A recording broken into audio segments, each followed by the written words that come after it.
मैं ओमकार हूं।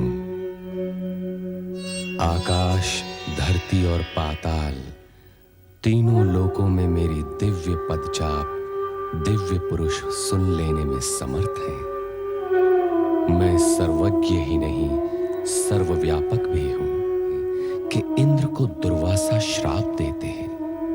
परिणाम स्वरूप दानवराज बलि इंद्रासन पर आ बैठा।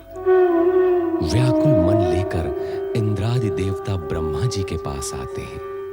ब्रह्मा जी विष्णु भगवान के पास जाने के लिए कहते हैं। सभी देवगण श्री हरि विष्णु के पास आते हैं। श्री विष्णु समाधान के लिए उन्हें देवाधिदेव शिव शंकर के पास भेजते हैं।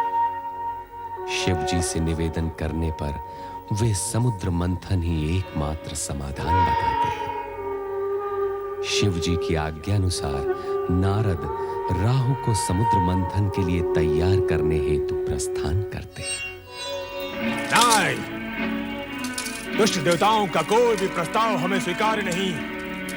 समुद्र मंथन का मत भी हमें स्वीकार नहीं। लगता है इसमें भी देवताओं का कोई नवीन षड्यंत्र है। नारायण नारायण, इतने शक्तिशाली होने पर भी देवताओं से भयभीत हो रहे हो? कदापि नहीं। हमारे द्वारा देवताओं को स्वर्ग से बाहर खदेड़ना इस बात का ठोस प्रमाण है कि हम देवताओं से अधिक शक्तिशाली हैं। वास्तव में तुमने तो होनी को अनहोनी कर दिखाया है। दुर्वासा के श्राप से प्रेरित होकर एक बड़ी चुनौती स्वीकार की है और उसमें विजय भी हुए हो। नारायण नारायण, निश्चित ही विजय हुए। मैं एक बात सोच रहा हूँ, तुम दानव यदि शक्तिशाली हो तो देवगण बुद्धिमान ज्ञानवान, तुम दानव एक स्वर्ग लेकर यहाँ मोद मनाते बैठे रहोगे और वहाँ देवगण समुद्र मंथन से 100 स्वर्ग उत्पन्न कर डालेंगे। सत्य तो यह है कि आरंभ में देवताओं को भी कोई रुचि नहीं थी, परंतु भगवान शिवशंकर ने जब समुद्र मंथन से उत्पन्न होने वाले दुर्लभ पदार्थों की बात कही तो देवता सहर्ष मान गए। परंतु ये बात आपने हमें पहले क्यों नहीं बताई देवर्षि नारद? बताता तभी जब तुम सुनने को तैयार होते। तुम तो अपने पद के मद में डूबे हुए हो। नारायण नारायण। शिवशंकर पर तो हमें पूर्ण विश्वास है, परंतु यदि उनकी बात मानकर हम समुद्र मंथन का प्रस्ताव स्वीकार भी कर लें तो भी इस बात का क्या भरोसा कि समुद्र मंथन से उत्पन्न पदार्थों का वितरण सुरों और असुरों में निष्पक्षता से होगा। ऐसा प्रतीत हो रहा है सेनापति राहु कि तुम हमारा तात्पर्य नहीं समझ पाए। नारायण नारायण। सुनिए तो सही देवर्षि नारद। एक और तुम कहते हो कि तुम्हें भगवान शंकर पर पूर्ण विश्वास है और दूसरी ओर शंकर का आंचल भी नहीं छोड़ सकते। ऐसे तो कोई निर्णय नहीं लिया जा सकता। अरे देवर्षि, यदि एक बात देवताओं को मान्य हो तो हमें समुद्र मंथन का प्रस्ताव स्वीकार्य है। क्या? यही कि समुद्र मंथन से पहले हम स्वर्ग लोक नहीं छोड़ेंगे। इसका निर्णय तो भगवान शिवशंकर ही करेंगे और तुम ये भली भांति जानते हो और मानते भी हो कि वे निष्पक्ष हैं। अब क्या कहें इसे, दानवों का दुर्भाग्य या देवों का भाग्य कि समुद्र मंथन से उत्पन्न होने वाले दुर्लभ पदार्थ मात्र देवों को ही प्राप्त होने की परिस्थितियां निर्मित हो रही हैं। धन्य हो प्रभु, धन्य हो। दानव अपने दुर्भाग्य का द्वार स्वयं खटखटाने जा रहे हैं। नारायण। देवर्षि नारद, मैं इस विषय पर एक बार शिवशंकर से बात करना चाहता हूँ। शुभस्य शीघ्रम। देवादिदेव महादेव और सेनापति राहु एक दूसरे से भली भांति परिचित हैं। चलो चले कैलाश। ओम नमः शिवाय।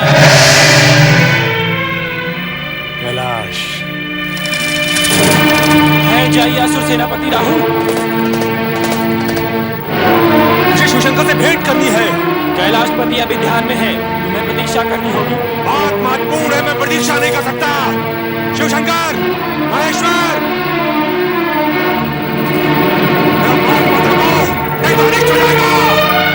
नारायण नारायण नारायण नारायण। शांत हो जाओ, शांत हो जाओ। अतिथि के साथ ऐसा व्यवहार शोभा नहीं देता। किंतु ऋषिवर, यह हमारे शिवजी के ध्यान में बाधा डाल रहे हैं। इनसे कहिए कि बाद में आए। नारायण नारायण, ये बाधा नहीं डालेंगे। महादेव शिवशंकर की आज्ञा से ही वे यहाँ पधारे हैं। पधारिए पधारिए राहु, पधारिए।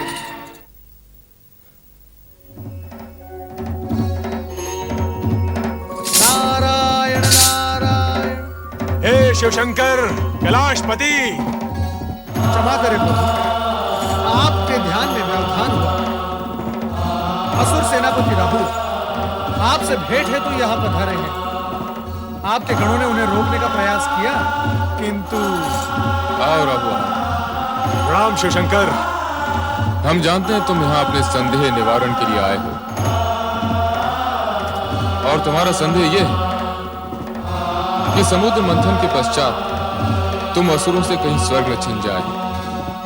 कहो यह सत्य है? सत्य है शिवशंकर। तो सुनो, तुम्हारी शंका निर्मूल है। इसकी संभावना मात्र उसी स्थिति में पैदा हो सकती है यदि तुम्हारे किसी अन्यायपूर्ण और अनैतिक कार्यों के कारण देवताओं का पलड़ा भारी हो जाए। और तुम्हारी दूसरी शंका यह है कि समुद्र से निकलने वाले रत्नादि का विभाजन कैसे होगा। रत्नों का बंटवारा योग्यता के अनुरूप ही होगा। अयोग्य रत्न पाकर कोई भी पक्ष स्वयं ही नष्ट हो जाएगा। कोई और शंका? नहीं, परंतु इतना महान अनुष्ठान संपन्न कैसे होगा? समुद्र मंथन कोई बाल क्रीड़ा तो नहीं।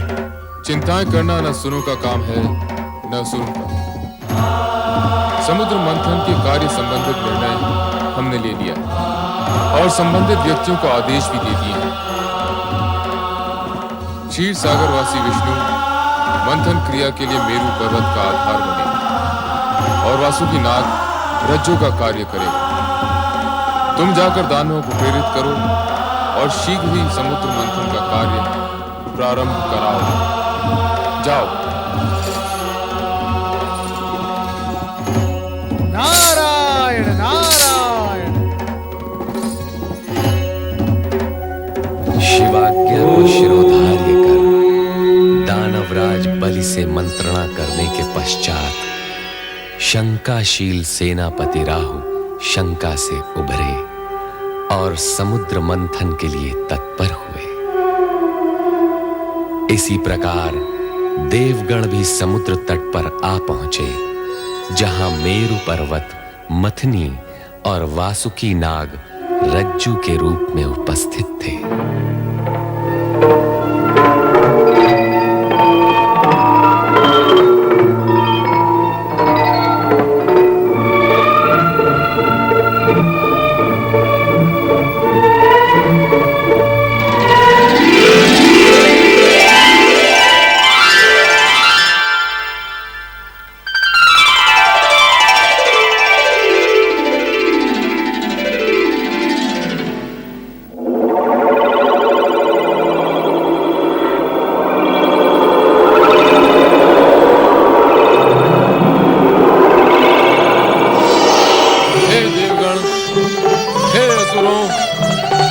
समुद्र मंथन का कार्य आरंभ हो।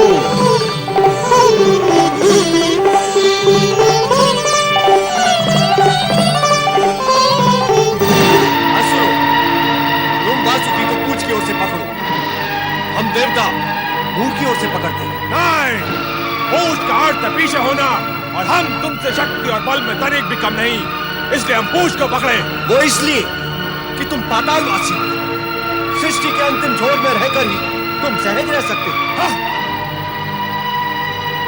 कान में कौन सा मंत्र फूंक रहे हो मुनिराज? मंत्र? नारायण नारायण।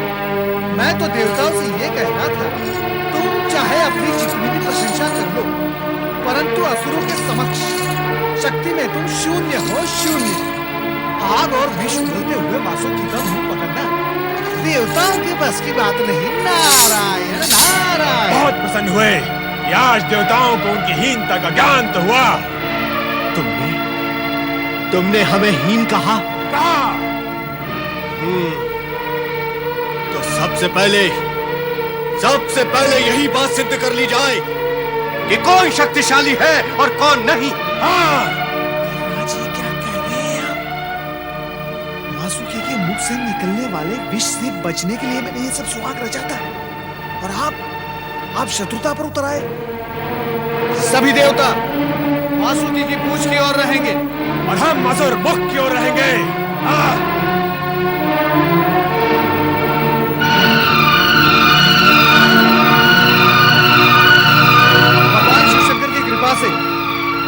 मंत्र मंथन की आज्ञा पूर्व ही मिल गई है। शुभ कार्य में विलंब नहीं होना चाहिए, वो उचित नहीं। बोलिए भगवान शिव शंकर की जय। भगवान शिव शंकर की जय।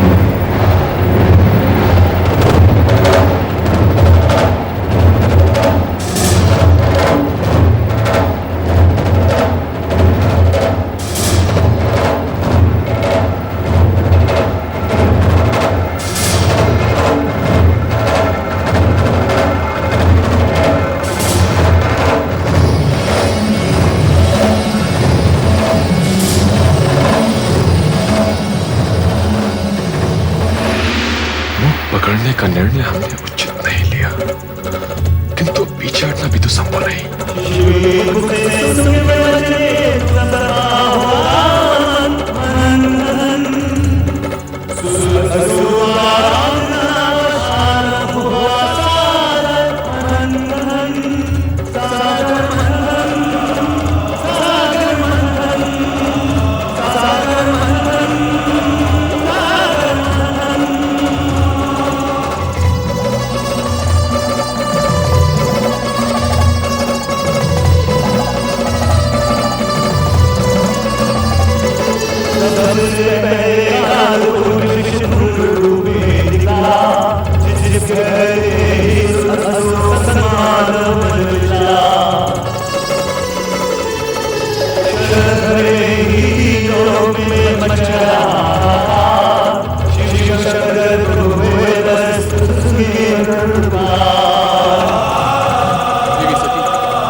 उसे इस सर्वनाश से बचाने के लिए हमें इस विष का पान करना पड़ेगा।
त्रिलोकीनाथ, हे त्रिलोकीनाथ, कुछ कीजिए, अन्यथा अनर्थ हो जाएगा। हे जगदीश्वर, राक्षसों को यदि अमृत कलश प्राप्त हो गया तो उसे पीकर वे अमर हो जाएंगे और इन देवताओं के लिए नई बाधाएं उपस्थित हो जाएंगी। चिंता न करो नारद, अमृत देवताओं को ही प्राप्त होगा। देवगणों से कहो कि वे पंक्ति में बैठ जाएं।